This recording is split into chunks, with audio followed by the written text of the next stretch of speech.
Escritora, filósofa, coordenadora do projeto Feminismos Plurais, estou com ela, uma das mais lidas no Brasil, Djamila Ribeiro, que hoje vai contar um pouco pra gente do Guia Negro sobre sua carreira, sobre literatura. E eu já queria começar, Dja, perguntando a você sobre o tempo. Eu sei que você está aí próxima de fazer aniversário, Sim. né? Recentemente eu vi também que você postou um vídeo no Instagram colhendo os abacates que você mesma plantou. A gente que sabe que o tempo também agosto agora, que é um mês que também homenageia tempo, para se colher é necessário esperar o tempo, mas é necessário também os adubos. Quais são os adubos que Djamila Ribeiro vem tendo na sua vida? Isso é uma excelente pergunta, sobretudo nesse tempo de pressa que as pessoas têm, né? E às vezes elas veem a gente acontecendo e acham que a gente aconteceu do nada, né? Eu acho, e é muito importante mostrar que tudo tem o seu tempo, né? Para a Djamila estar aqui hoje foram muitos anos de plantio, muita paciência, muito plantio que deu errado também, que depois você tem que reaprender a usar o adubo certo. Aí você vai aprendendo, não, aqui essa planta eu tenho que fazer desse jeito, aqui para essa coisa eu tenho que fazer de outro jeito. Então, para mim é muito importante pensar o tempo, a gente que é de candomblé, né? O tempo para a gente é um orixá, a gente entender que as coisas vão acontecendo de acordo com aquilo que a gente vai plantando, mas também que a gente tem que ir aprendendo, retomando o nosso caminho muitas vezes e aprendendo com essa natureza, aprendendo com esse tempo. É o tempo histórico também das pessoas que nos antecederam, para que a gente pudesse estar aqui. Então, para mim é muito importante sempre refletir sobre isso, né? Eu tenho uma filha da geração Z, eu sempre falo para ela, filha, não tem milagre, né? Se você quer tal coisa, você vai ter que plantar, você vai ter que ir lá aguando, você vai ter que ter paciência, você vai ter que muitas vezes entender que você vai ter que reaprender a fazer as coisas, e para mim isso é muito importante. Hoje, se uma mulher prestes a fazer 45 anos, e eu amo envelhecer, eu sempre falo isso para todo mundo, eu adoro ficar mais velha, a maturidade vai ensinando também a gente a compreender e a respeitar o tempo. Não adianta a gente querer lutar contra ele. A gente tem que respeitar e entender os seus desígnios. E no seu discurso na posse na Academia de Letras de São Paulo, você disse que as pessoas apressadas sempre tiveram você como uma pessoa atrasada. Sim. Em relação aos marcos, né? Aos 27 você entrou, aos 28 você entrou na universidade, aos 40, aos 37 publicou o primeiro livro. Exatamente. E você fala, e hoje eu sou a mais jovem a estar aqui, né, na Academia de Letras tomando posse. Esse é um dos momentos assim mais bonitos da sua carreira, mas quais são os outros dentre esses tantos que têm te colocado esse sentimento de eu consegui? Esse discurso na Academia Paulista, quando eu estava escrevendo, me passou assim mesmo um filme, né? Porque eu fui colocada como velha, né? 28 anos na faculdade, se graduar aos 32 anos, meus colegas tinham 20 e poucos anos. Eu já era mãe, minha filha tinha 7 anos quando me graduei. E chegar na Academia Paulista como a mais jovem mostra como é sempre o tempo certo das coisas e cada um tem o seu caminho. Eu acho que isso é muito importante. Às vezes a gente fica se comparando com o outro e a gente esquece que cada um tem seu caminho. Tem gente que começou muito mais cedo do que eu e não teve uma carreira de sucesso. Eu comecei mais tarde e hoje colho os frutos de todos esses anos de plantio. Então eu acho muito importante a gente olhar para cada trajetória e entender que cada trajetória ela pode ser bem sucedida à sua maneira. Às vezes é bem sucedido a pessoa que ama o que faz, está ali dando aula numa escola, é bem sucedida a mulher que abriu o seu empreendimento e está ali dando certo. Eu acho muito importante também a gente olhar para essas várias possibilidades de ser bem sucedido.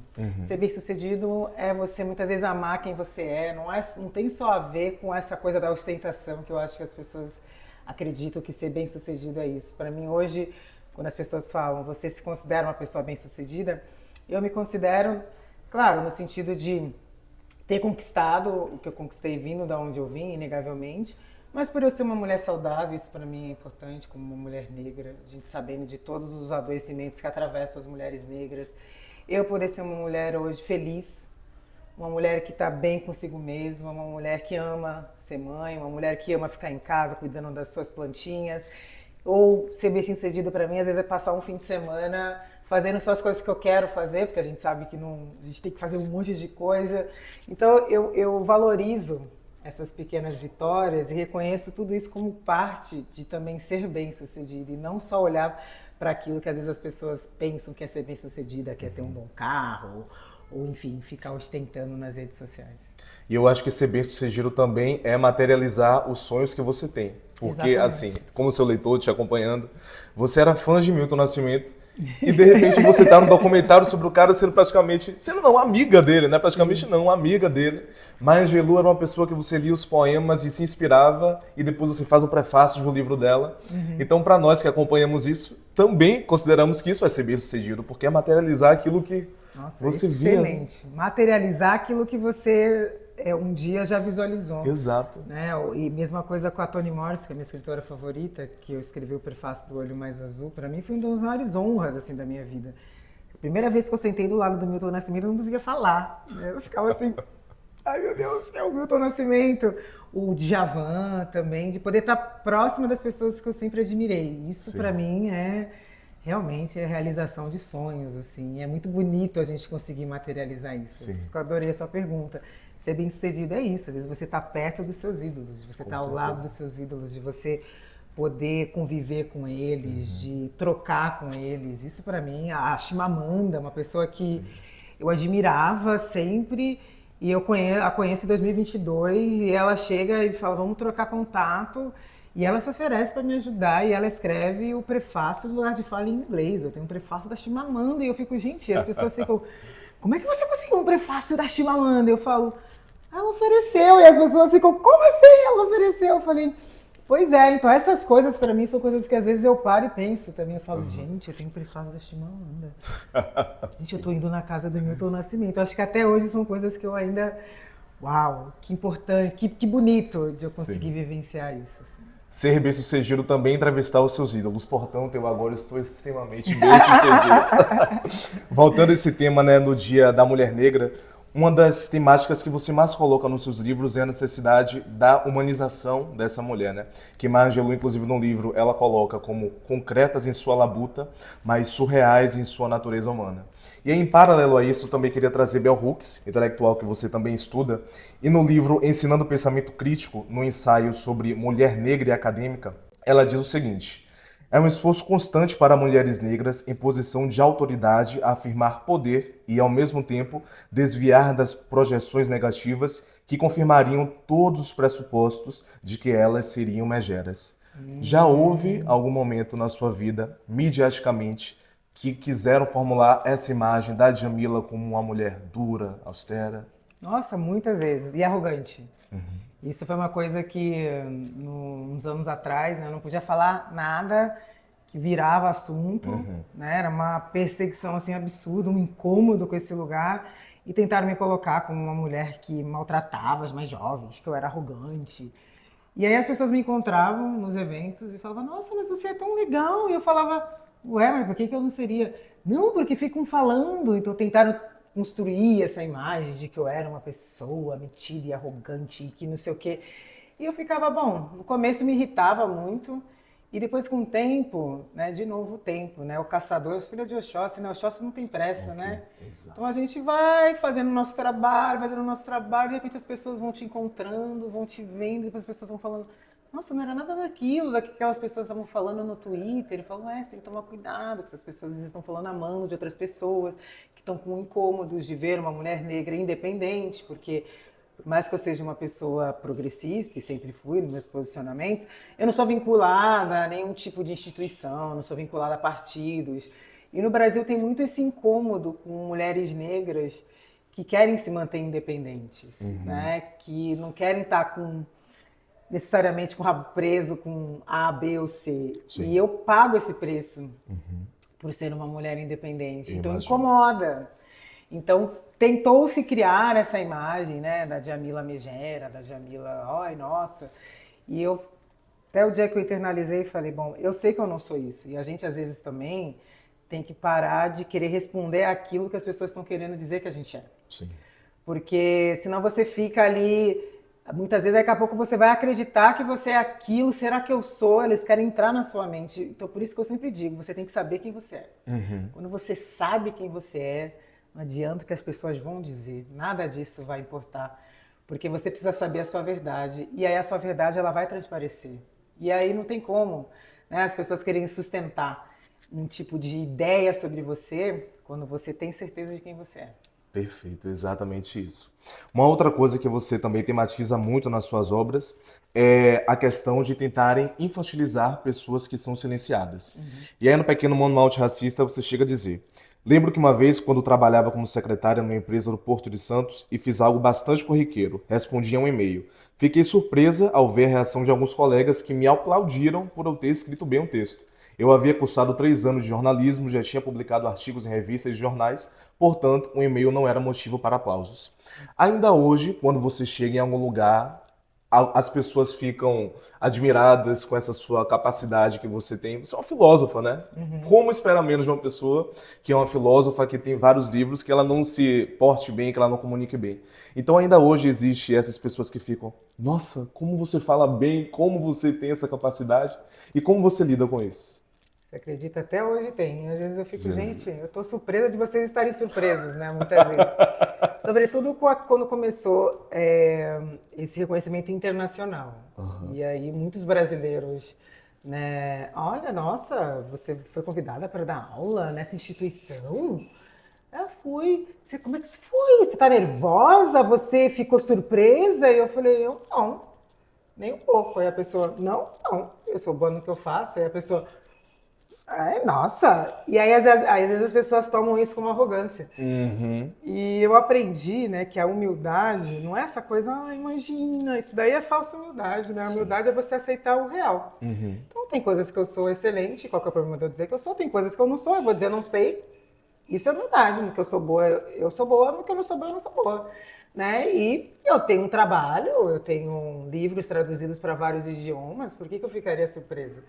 Então ainda existe. E fora do Brasil também tem, né? Porque daí eu sou uma brasileira negra nos Estados Unidos. Então, chegar com um livro publicado por Yale.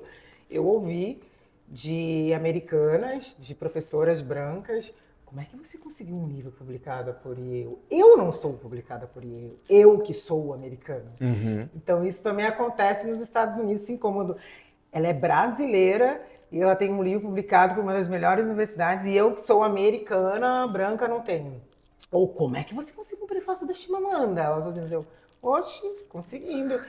Então, eu sinto agora essa diferença. Indo para os Estados Unidos, eu percebo isso, porque a imagem que eles têm de Brasil é super estereotipada, sobretudo da mulher negra brasileira. Eles têm uma imagem super estereotipada, fixada na nossa sexualização. E aí você chega lá nos Estados Unidos com um livro publicado por Yale, com o prefácio da Chimamanda, dando aula na NYU, que eu dei ano passado, e agora eu estou indo dar aula no MIT. Então é um choque, né? Tanto aqui no Brasil, mas eu sinto também lá nos Estados Unidos, Sim. essa mulher do sul global, que fala português brasileiro, chegando aqui para dar aula, ocupando os espaços que nós, americanos, não ocupamos. Né? Mas eu também, de novo, né? Como eu sei quem eu sou, e eu sei que eu batalhei muito, que eu estudei muito, que se eu não fosse boa, não estaria lá, dando aula nesse lugar, eu fico muito tranquila. Né? E eu acho que essa tranquilidade que é importante, porque muitas vezes a gente se intimida quando o outro fica, né, julgando, como dizia Lima Barreto, né, a capacidade mental dos negros é sempre julgada a priori, a dos brancos a posteriori. Então a gente chega, as pessoas já estão julgando você antes de sequer você abrir a boca. Mas se você começa a se intimidar com isso, e no passado eu me intimidava, porque, de novo, por isso que eu gosto de envelhecer, porque a gente vai, né, se conhecendo cada vez mais, eu ficava intimidada, eu ficava nervosa. Eu falava, eu tenho que provar que eu sei, e nessa eu ficava, me embaralhava. Então, de novo, por isso que o cuidado da saúde mental é tão importante, sabe? De você saber, essa cadeira eu construí para eu sentar. Então eu tenho que sentar nela confortavelmente. Se eu ficar nervosa, é isso que eles querem. Daí eu vou cometer um erro, aí ele não faz, tá vendo? Então a gente vai aprendendo com o tempo. E parece que eles ficam na espreita de que esse erro Na aconteça a qualquer espreita momento, de que né? esse erro aconteça a qualquer momento. E é por isso que a gente tem que trabalhar muito o nosso espiritual, o nosso mental, porque às vezes você sabe daquilo, mas você está tão nervoso, você está tão intimidado, porque é muito difícil, né, você lidar com esses ataques, com essas desconfianças o tempo todo. Por isso que eu digo, a inteligência, né, a intelectual, tudo é importante, mas a gente tem que trabalhar como pessoas negras a nossa inteligência emocional e espiritual também. E como você geralmente trabalha a sua? Cara, eu sou macumbeira, né? Então, Vai explicar. eu fui iniciada aos 8 anos, eu vou ao terreiro, minha mãe de santo, a mãe Márcia Marçal, no Rio de Janeiro. Eu me cuido muito, eu medito. Muito bom. Hoje eu faço exercício físico, eu voltei a fazer Kung Fu, que é uma coisa que eu gosto. Uau! Voltei a fazer, porque antes estava lá atendendo demanda de Deus e o mundo, não conseguia fazer. E agora, esse ano, eu falei, não, eu quero mudar de faixa, eu vou focar, eu vou cuidar de mim. Comecei a fazer yoga. Mas eu cuido muito, eu acordo de manhã, eu vou meditar. Que maravilha. Né? Então eu vou. E depois eu vou cuidar. Na minha casa eu tenho meus assentamentos, eu cuido dos meus assentamentos. Eu vou, sei lá, mexer na terra, vou fazer as coisas que eu gosto de fazer. Mesmo nessa rotina maluca, eu sempre reservo o tempo para mim. Perfeito. Então a gente precisa fazer isso como pessoas negras para a gente manter esse equilíbrio, porque não é fácil. A partir do momento que a gente põe o pé na rua, né? Às vezes eu tô lá em São Paulo, eu pego um táxi, aí o taxista já faz uns comentários bestas. Às vezes eu tô indo fazer minhas tranças. Ah, você está indo trabalhar? Não, meu senhor, eu estou indo lá fazer meu cabelo. Ah, achei que você trabalhasse aqui. Não, meu senhor, eu não trabalho. Então são essas pequenas coisas para você, ai, não ficar se impactando, você precisa fazer esse cuidado. E eu levo muito a sério. A dimensão espiritual, para mim, ela é a mais importante da minha vida. É isso aí. Eu e a Djamila nos conhecemos pessoalmente lá na África do Sul. Isso. Na ocasião, ela estava fazendo o Chiquérrimos, lançamento nossa. de Where We Stand, a versão em inglês do que é lugar de fala, e ela já vinha, na verdade, de uma turnê internacional que passou por Londres, País de Gales, França. França. Sim. Então, a mulher está estouradíssima, né? E eu vi uma entrevista sua que você chegou a falar que já sentiu vergonha de fazer sucesso, Sim. né? Porque estava acostumada com signos de derrota. E uma coisa muito bonita quando a gente observa suas viagens é que não apenas você trabalha, como você usufrui daquele lugar. Então sempre tem uma foto você no mar, ou com você com um livro na mão. E aí eu queria te perguntar, o porquê das pessoas ainda se sentirem incomodadas com a felicidade da mulher negra? Porque numa sociedade, né, como a nossa, e em várias outras sociedades, né, racistas, que a mulher negra ocupa esse lugar de subalternidade, as pessoas simplesmente ficam, elas não têm nem repertório às vezes para lidar quando a gente desestabiliza aquele lugar que é imposto para a gente. Então você imagina aquela mulher que eu sou filha de trabalhadora doméstica, neta, bisneta, e depois escravizadas, aí você chega num lugar que hoje você consegue usufruir das coisas. Então as pessoas se incomodam com o seu lugar de autoridade, com o seu lugar como intelectual, porque elas não esperavam que você estivesse nesse lugar. Elas querem que você seja estatística, ou que você seja uma pessoa que esteja sempre ali num lugar de vítima e não num lugar de um ser humano como outro qualquer que tem o direito de usufruir de qualquer coisa como qualquer outro ser humano. Então, eu, nesse podcast, foi até em Portugal que eu dei essa entrevista, eu falo da vergonha de ser bem-sucedida porque eu não tinha repertório para lidar. Eu não nasci numa família que meus pais eram acadêmicos ou bem-sucedidos, meus pais eram trabalhadores. E aí você chegar na universidade, eu não tinha repertório. Eu tive que aprender o que é isso. O que significa eletiva? O que significa isso? E eu não tenho vergonha nenhuma de falar. A primeira vez que eu peguei um voo internacional, eu ficava olhando as pessoas do lado para imitar elas, porque eu não sabia como punha o cinto, como é que você fala. Eu não tinha repertório, eu não passava férias na infância viajando para o exterior com os meus pais. Então, a gente não tem repertório para lidar com o sucesso quando o nosso entorno também continua sem ter aquela realidade de sucesso. Uau. Então, às vezes chega você ali e você não sabe lidar. Os seus pais não sabem lidar, seus primos não sabem lidar, os seus irmãos não sabem lidar. Como assim agora ela é bem sucedida? Então agora ela vai ter que carregar todo mundo. Então fica num lugar muito difícil. E para mim eu não sei lidar. Eu não tenho ninguém para chegar para mim e dizer, olha, fazer sucesso é isso, isso e isso. Ó, tá na academia, é assim. Porque eu não convivi num ambiente em que as pessoas tiveram essas oportunidades. Então eu tive que ir aprendendo. Eu fui lendo história de outras mulheres negras bem-sucedidas, eu fui fazer terapia, fui me cuidar espiritualmente, mais ainda, ouvir as mais velhas, para eu poder me sentir confortável e ter orgulho da minha trajetória. E é isso que as pessoas não entendem. Para as pessoas brancas, que já nasceram na família de artistas, ser artista é praticamente natural. Né? O que a gente chama dos nepo babies, as pessoas já nasceram naquele meio, já sabem como lidar. Agora nós, pessoas negras, muitas vezes vamos ser a primeira, eu fui a primeira a fazer faculdade, eu tive que também ser a primeira a construir um repertório para as outras pessoas da minha família também. E nessa questão de ser a primeira, você é sempre a primeira em vários, né? Eu vi agora que você, inclusive, foi a primeira brasileira a lançar um livro na África do Sul. Sim, né? fazer um lançamento Então, oficial. Como você abre portas, hein, Djamila? Mas eu abro, mas é importante dizer que não é fácil, viu, gente? A gente chega lá, né? Mas enfim. No Quem Tem Medo do Feminismo Negro, você relata um pouco da sua trajetória ali na universidade, tendo que se virar. Chegou a trabalhar com serviços gerais para poder pagar a faculdade, depois também numa barraca de pastel. E no momento você fala: a cada intervalo entre uma varrida e uma passada de pano no vaso sanitário, eu lia. Quando saía para almoçar, eu lia. Ia à praia contemplar o mar e, com o vai e vir das ondas, lembrava os poemas que não me deixavam esmorecer. Então a literatura, ela é um divisor de águas na sua vida.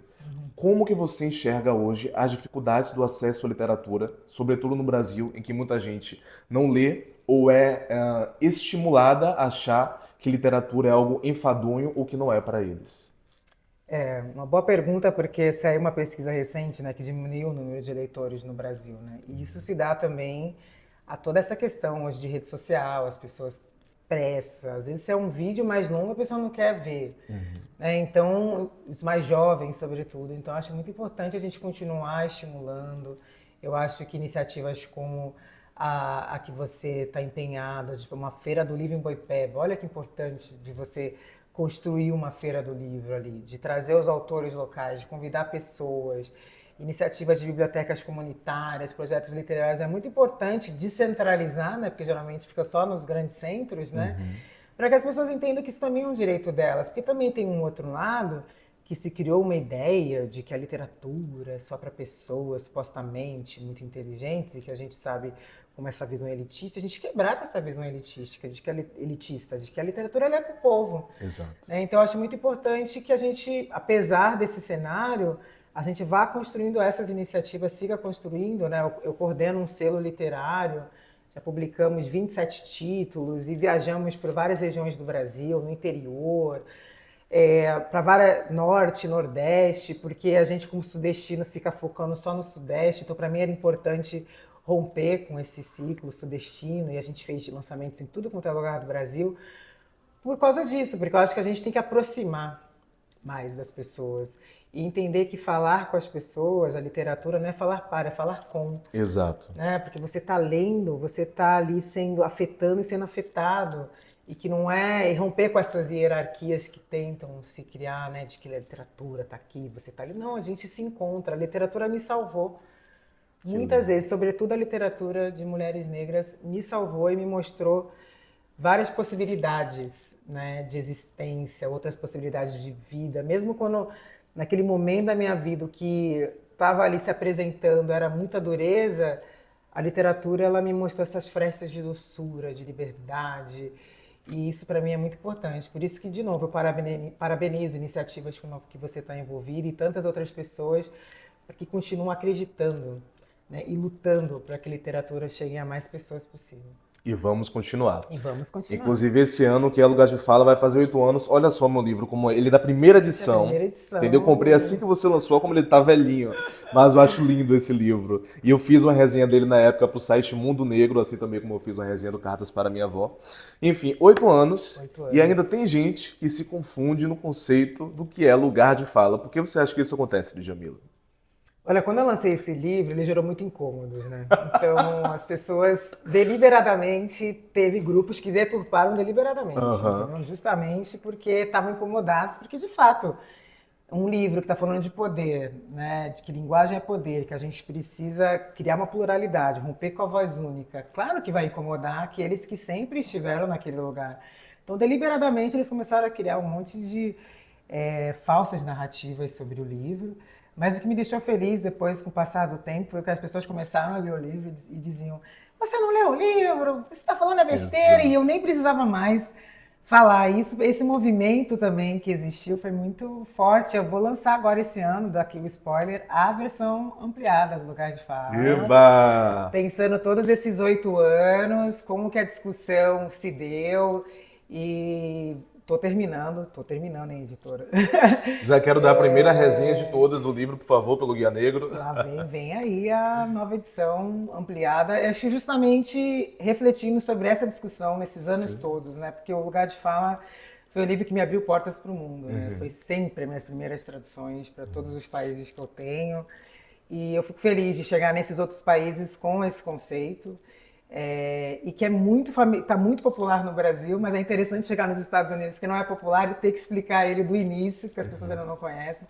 Chegar na França tem que explicar do início, e como no Brasil ele já está super, as pessoas só falam às vezes sem pensar, né? Não, meu lugar de fala. Então eu acho que os equívocos se deram pelo incômodo. Exato. Mas também é a prova da força do livro também. Quando eu entendi isso, eu parei de sofrer. Por isso que eu estou escrevendo a edição ampliada e aí munindo as pessoas do que realmente é o conceito, e em breve chega aí. Muito bem. E antes da última pergunta, eu sei que você é fã da Whitney Houston. Super. Se você pudesse escolher um único álbum dela, qual seria? Menino, difícil. Posso escolher a música? A música eu já sei qual é, The Greatest Love of All. Esse álbum, porque essa música é um hino, né, gente? Acho que para nós, né, pessoas que ela fala, né, de você seguir o seu caminho, Exato. de você ser quem você é. Isso. Claro que vai ser difícil, mas não importa o que tiram de mim, nunca vão tirar minha dignidade, porque eu me amo. E acho que é isso, né? Quando você sabe quem você é, quando você se ama, não interessa, você vai seguir a sua verdade. Independente dos desafios que vão se apresentar a você, você vai seguir o seu caminho, porque você se ama e você sabe quem você é. Isso. Então, me marca muito. E a Whitney, que é leonina, hein? Faz aniversário dia 9 de agosto. Verdade. E para finalizar, 45 anos chegando, quais são os desejos para esse novo ciclo? Dia 1º de agosto, me deem parabéns, aquelas leonina. Cara, eu tô muito feliz de fazer 45 anos, né? Agora você é uma senhora de meia idade. Apesar de que essa melanina engana, hein, mãe? Não é, menina? Engana, né? E agora eu tô indo para os Estados Unidos, né? Vou ficar um ano fora. Vou agora em setembro, vou dar aula no MIT, no programa Martin Luther King, para professores convidados.